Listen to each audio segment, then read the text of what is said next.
Yo, what's up? Welcome back. Today I'll be checking out this video because a few days ago there were these headlines making rounds in the Kenyan media regarding the story about the Freemasons and Freemasonry in Kenya. So let's check this out.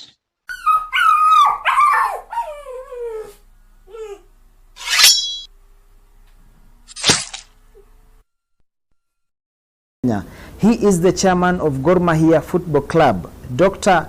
Ambrose Otieno Rachiel. In this particular interview, he is going public about his membership of the Freemason Society in Kenya. This is NTV. My name is Duncan Haemba.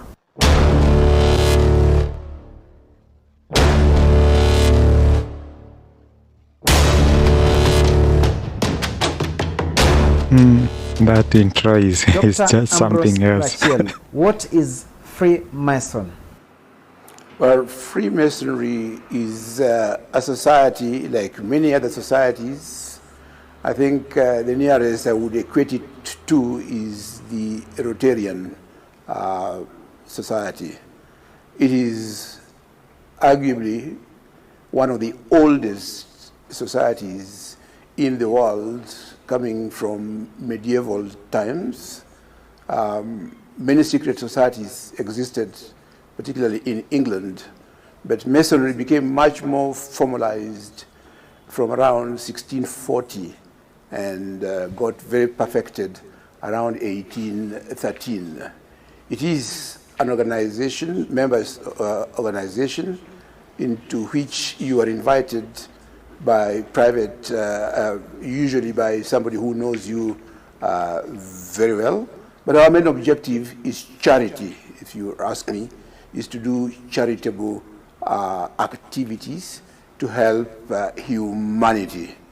But in the process also, of course, we ensure that our intellectual faculties are all the time interrogated, and we also just have something that you can call companionship or fellowship, usually by even having dinners and so on. I think that is the best I can say about it. What is your...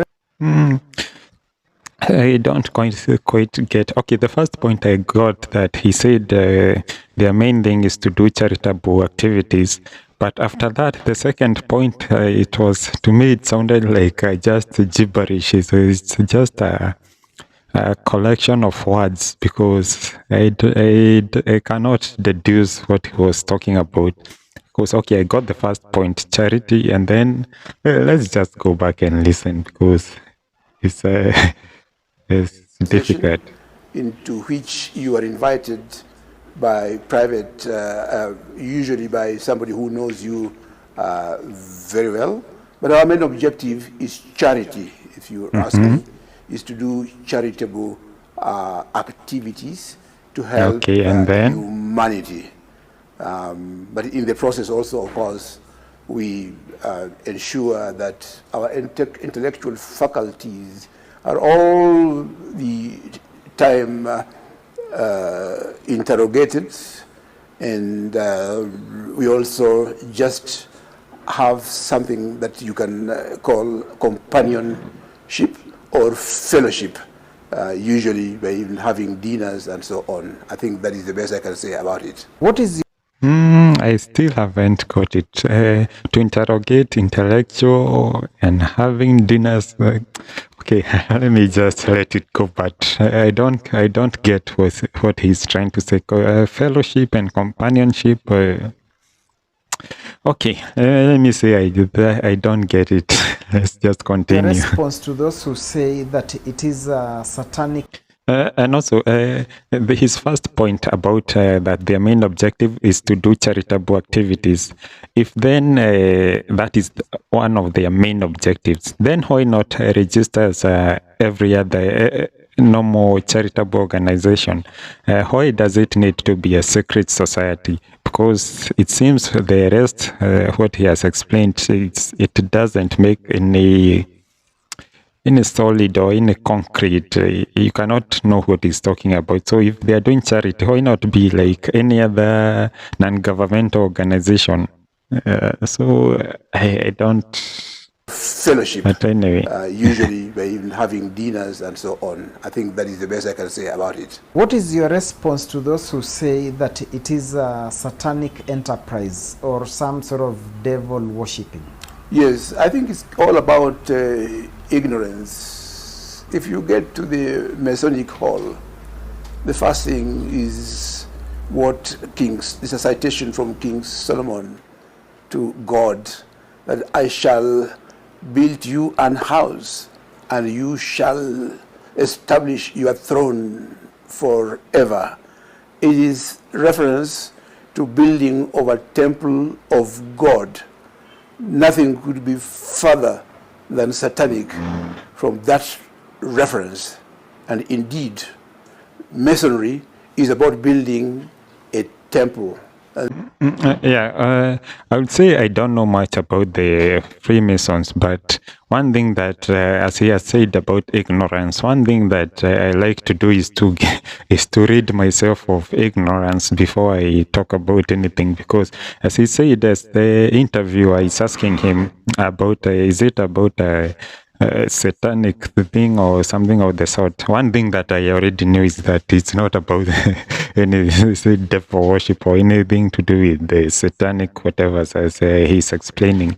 Because I read somewhere, or I have seen from many sources, that one thing that you have to be believing in some kind of God or something. They cannot admit you there if you are a devil worshiper or an atheist or something of the sort. That you have to have a certain kind of religious beliefs. So as one of the requirements. So as we said, I know in Kenya there is a lot of ignorance when it comes to especially beliefs. There is all kind of superstitions and all kind of things that people believe in, and they cannot explain. Or to put it in short, if in Kenya, what happens? Many people, if they are not sure about something, it's something they don't know about, it's always shrouded with the superstition and speculation. But anyway, that's why we have degrees of builders. I think most of it are talking from the point of view of Christianity. Yet Masonry is not based on any particular religion. We have Muslims in Freemasonry, we have Christians, we have Buddhists, and of course you could also have a few atheists. And so that there is no reference whatsoever to issues. Let me just go back. I thought he said atheist, because as I said, one of the things I knew is that you cannot be an atheist to be admitted to the Masonic lodge. We have Buddhists, and of course you could also have a few atheists. And so that there is I think that is new information. I never knew that. Issues of devil worship, whoever the devil is. Maybe if you could just break it down for us. How does one become a Freemason? Yes. First is when you get to hear about it, and you are lucky to get in there. I'm saying lucky in the sense that unless you get to know about it from somebody else, you may never be interested in it. And in particular, with these negative attitudes that are being propagated by ignorant people, you will never hear about it. So somebody who is an insider, like I have been there from 1994, I would find it something good, something that you would want to invite a friend of yours. So I might say that, look, Mr. Haimba, I'm looking at you, I think you're a very good man, because it's about good people. You're a good man, you like charity work, you like helping people, and all kind of things. So I will tell you, Mr. Haimba, would you mind my introducing you to this, and I will give you a if that is what they are doing, checking out, going around looking for good people and people to recruit in their charitable organization, that's why I'm asking, why does it have to be secret? That is one of the things that I don't get, because yes, I'm not ignorant. I won't go by the kind of ignorance that people go with, as he has said, but there's one thing I'm not getting about this thing, this secret. What is secret? What is so secret that they are only for them, that they need to know? Or if they, of course, they'll be doing their charitable works in public, and they'll be involving other people who are not in that organization. So what is this secret thing? Because when he was explaining in the intro, I didn't get there was something he talked about, intellectual things, interrogation, I don't know, fellowship, that I didn't get. So when he's coming to recruit people, what is his selling point, or what is the selling point of this organization? Because as I know, for any organization or any kind of people coming together, there must be something you are benefiting from that, or there's something that you have to have an edge for you to join. You cannot just join any kind of organization. So I'm wondering, what is the selling point? Because okay, let's continue listening. This is just so mysterious. A bit of a talk, and after that, I would then propose. I would go to a meeting and propose that I have somebody who I think I should introduce. You are then invited for an interview. We talk to you about a few things. In particular, we are concerned about your family, what your family will think about you because of all these negative things. If there's any objection from... so it will then be announced. It's just like publishing publication for a wedding. So we'll say, okay, anybody with an objection. So it will go on, you'll be there for some time that I'm proposing. It will openly propose, and we give time to anybody who objects. If there's anybody who objects, then you will not come in. then of course the people will be objecting, because one thing, you are not being forthright, you are not being you're not laying in public. What are you going to do if you first recruit and then the person knows later? I don't get it, because say you are, as he has said about a wedding, we know when people announce a wedding, we know what happens after the wedding, how we know about marriage anyway. But now, for you to get into this organization, you cannot get the information before you get into the organization. So that is the contentious part, and he's not being very clear about this thing. And the objection will be somebody who knows you have negative character. So from there, you will, if there is no objection, you will be initiated. You will be brought in and welcomed and shown what it is all about. Okay. Right. You've talked about being initiated. How is one initiated? Well, we have got our own ceremonies, just like something like, you have a ceremony for a wedding, or we have a cultural function like during circumcision. There are certain rituals that I may not be talking about publicly, but we do have initiations, as you know. Look at a rite of passage, say, for in cultural settings. Then I think those are some of the things that he should be explaining to us. These things are I think this is why this thing became hit the headlines and it was trending on social media, because there's an element of this organization that people are not getting, and that is the one that is, as he has said, people have so many beliefs about these Masonic lodges and whatever. It's because there's something you guys themselves, there is something they are hiding. There's something they are not coming out giving to the public, because people are always curious, and if they are not getting the information, of course, there'll be people will come out with all these theories and all these conspiracies. So I think he should be very frank and explain, because he's giving an explanation that is not explaining anything. He's just giving examples, but not within his organization. A wedding, traditional wedding, Christian wedding, or that. So that is how the initiation goes on this. The way it is done when you're being welcomed into Freemasonry. All right. You've said you joined the Freemason in 1994. Yes. How did you join?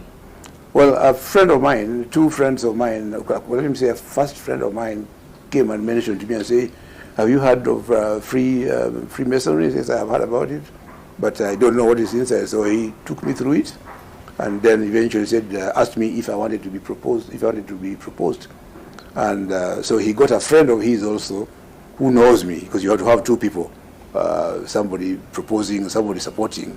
Then it was, I was then taken through to interviewed, as I said, accepted, then initiated, and I have since grown to be a very senior officer. Okay. Yes. Public perception is that it entails oath-taking. No, there is no oath-taking, and there's nothing wrong with oath-taking anyway. First of all, before I even come to that, you see, you are elected a member of parliament. What do? You take an oath. What is wrong with that oath? Nothing. I've seen recently.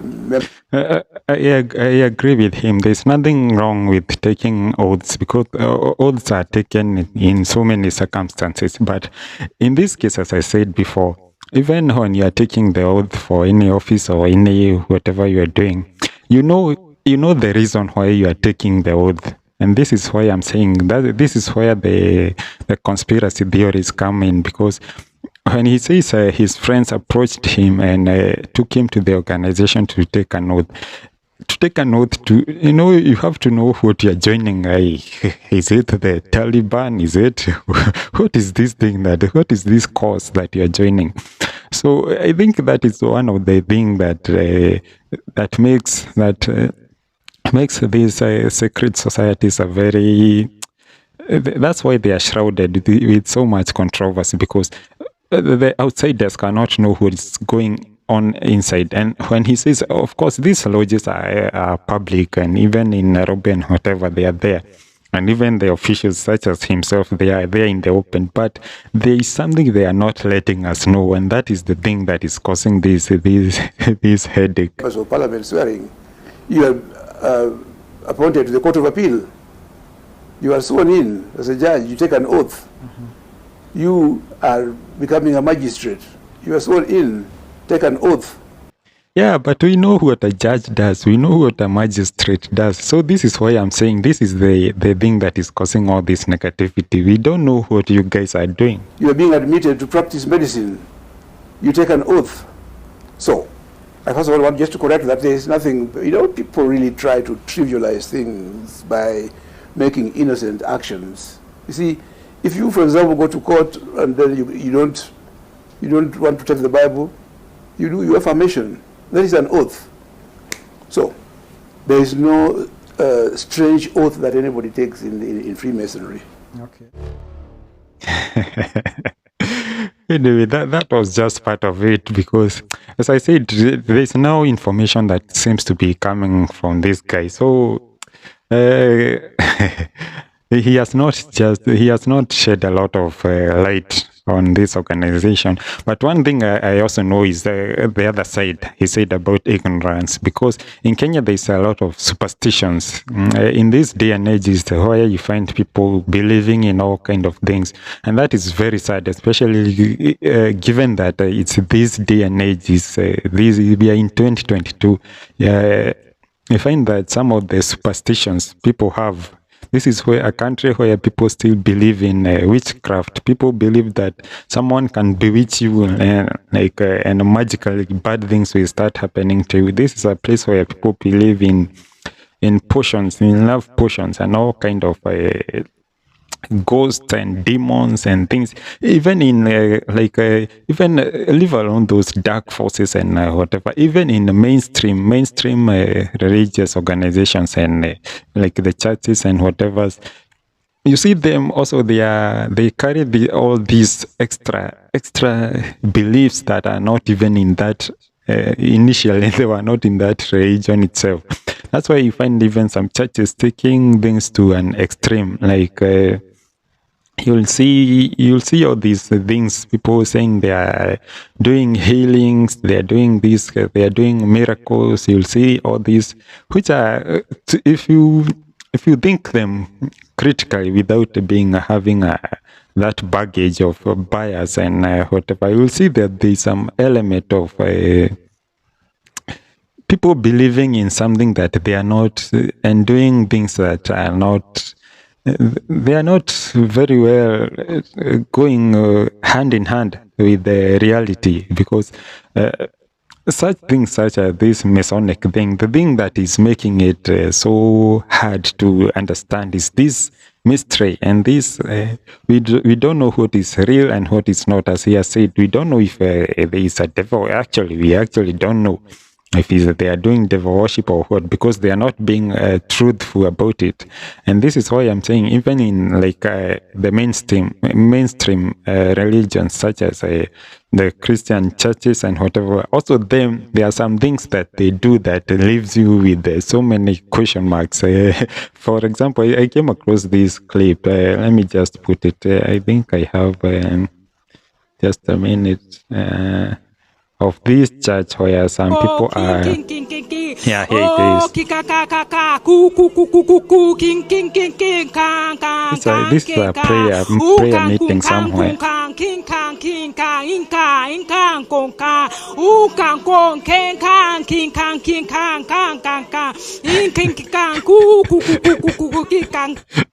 So I'm just looking at this and I'm wondering, what is this person think? What does she think she's doing? What is okay? Because when you are doing something as a mature human being, when you do something, there is something you are aiming to achieve. There is an outcome you are looking for.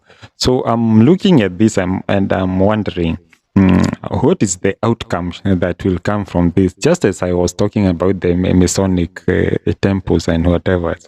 What is this thing? What are they after? What is the outcome that they are aiming to achieve? What is happening there? What is going on? Because even looking at this is a Christian church. This is an evangelical Christian church. And I'm looking at this and wondering, what is happening here? What do they aim to achieve by this?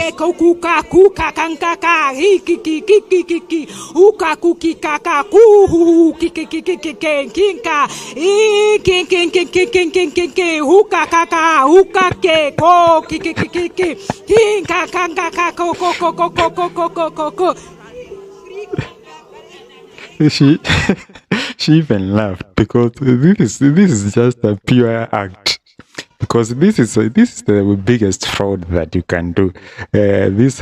About beliefs, about people believing in things that they themselves they cannot do an account of what they are believing in. Because if she's doing these kind of things and acting, I can put it on the same level as with these Masonic things. These things that they are pretending, they have all this kind of secrecy and they are not being forthright with it. Anyway, when I start talking about some of these things, I can spend the whole day talking. So just go in the comment section below. Let me know what you think about this topic and all these things. Let me know in the comment section. And if you have not subscribed, kindly do, so that you can get to see my videos whenever they come out. I don't always speak about one subject. I speak about many subjects. So just subscribe. You'll be getting to see my videos. And also you join the conversation. Comment below so that I can know what you think about such kind of topics. So that's it for today. See you next time. I'm out.